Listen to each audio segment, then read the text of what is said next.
It's spooky season again. Time for some horror movies. We all know the big names, The Conjuring universe, Halloween, Saw, but this video is about original horror movies that will haunt you in unexpected ways. If you're looking for something fresh to stream this Halloween, stick around because we're exploring The trendy horror subgenres in the 2020s. body horror. Body horror is one of the most disturbing yet fascinating genres in modern horror movies. It dives into our deepest fear, how the human body can transform, decay, or rebel against us. These films explore mutation, infection, or surgical manipulation as visual metaphors for losing control of one's identity. The genre was pioneered by directors like David Cronenberg, whose films such as The Fly and Videodrome turned physical horror into psychological art. His work was about anxiety, desire, and the body as a battlefield between the mind and matter. In recent years, body horror has evolved with a sharper focus on beauty standards and societal pressure. Films like The Substance and The Ugly Stepsister reveal how perfection and transformation can literally consume you. The most recent film, Together, uses physical metamorphosis as a metaphor to comment on relationships and dependency. Today, body horror feels more relatable than ever. Beneath the gore and rawness lies a reflection of our insecurities, our everyday anxieties of self-image, intimacy, and what it means to inhabit a body in a changing world. Elevated horror, also known as art house horror, emerged in the early 2010s to describe a new wave of horror films that blend psychological depth, social commentary, and cinematic artistry. Rather than relying on jump scares or gore, these movies confront human fears through themes like grief, trauma, identity, and social tension. Jennifer Kent's The Babadook and Jordan Peele's Get Out redefined what horror could express, turning personal and cultural anxieties into haunting metaphors. Get Out, in particular, peeled back the veneer of suburban politeness to expose the terror of racism lurking beneath. Filmmakers like Ari Aster and Robert Eggers elevated the genre's craftsmanship through meticulous cinematography, slow pacing, and ambiguous endings that stay with you.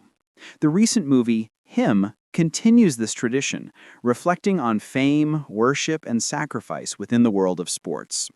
Yet its mixed reception, criticized for lacking nuance, raises a key question. Has elevated horror become formulaic, or are audiences simply experiencing fatigue? Despite this, the subgenre continues to evolve and resonate, tapping into our collective anxieties and the fragility of modern life.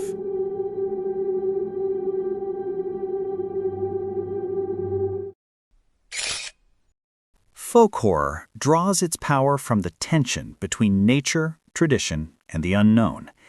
It often centers on isolated rural communities, ancient rituals, and the clash between modern rationality and primal belief. Beneath the surface, these stories explore how fear is rooted in culture, what happens when people confront forces older and more powerful than modern civilization. The genre first took shape in the 1970s with films like The Wicker Man and The Blood on Satan's Claw, which used pagan rituals and countryside isolation to evoke dread. Fascination of this genre came from people's obsession with folk religion, pagan symbols, and dark fantasy. In recent years, folk horror has seen a powerful revival through films like The Witch by Robert Eggers and Midsommar by Ari Aster. Robert Eggers was known for his meticulous studies of regional folklore and period-accurate details. Ari Aster subverts pastoral beauty to explore the dark side of psychological manipulation. Visually, folk horror favors exotic landscapes, fire rituals, handmade costumes, and unsettling soundscapes, reminding us that sometimes the scariest horrors aren't supernatural at all, but born from humanity's encounter and isolation of an unknown territory.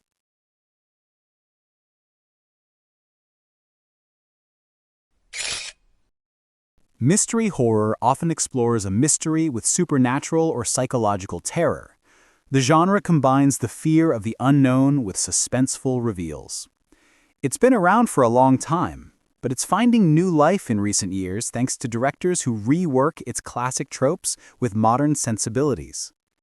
Long Legs by Oz Perkins leans into a cult serial killer mystery. With moody lighting and unsettling compositions, it builds dread through the atmosphere.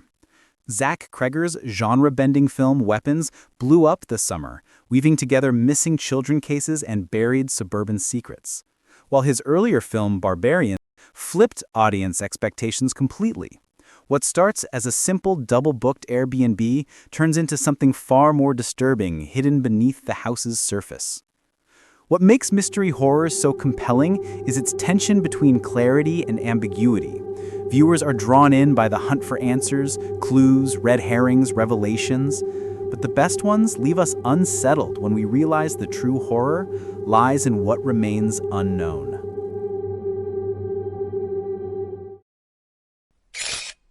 Sci-fi horror. Science fiction horror has surged in popularity in recent years, especially as technological anxieties become more central to our lives. Once reserved for dystopian epics or alien invasions, sci-fi horror now often centers on everyday tech gone wrong. AI, surveillance, bioengineering, and augmented reality turning against us. These films ride the fine line between fascination and fear, exploring not just what machines can do, but what they might want or even become. A clear trend has emerged: AI horror. Stories where artificial intelligence evolves, rebels, or manipulates humans in unsettling ways. Movies like Megan and Afraid show how a perfect digital helper can suddenly turn monstrous, while the new cross-genre thriller Companion uses an awakening companion doll as a haunting metaphor for intimacy and control. In recent years, sci-fi horror has amplified our unease and distrust toward new technology. As AI evolves at a breakneck pace, the line between fiction and reality keeps fading, and sometimes it feels like the real world is the scariest movie of all.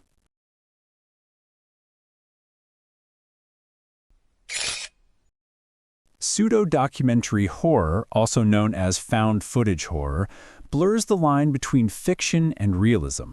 This style exploded in popularity with the Blair Witch Project and Paranormal Activity, which used handheld cameras, POV shots, and diegetic sound from the scene to make the terror feel disturbingly real. The premise was simple yet chilling. What if this footage was real and we weren't supposed to see it? In recent years, the genre has continued to reinvent itself, whether through mockumentaries, analog, or digital horror. I'll explain those in another video. A new wave of pseudo-documentary films takes a more immersive turn. In A Violent Nature unfolds entirely from a killer's point of view, While Presence tells its story through the eyes of a ghost, creating an eerie, almost detached sense of realism. Then there's A Strange Harvest, which plays out like a true crime documentary, stitching together interviews and archival footage about a mysterious serial killer, blurring fact and fiction until they're almost indistinguishable. Ultimately, pseudo-documentary horror endures because it manipulates our trust in real media, feeding on our obsession with truth. The scariest stories are the ones that almost feel possible.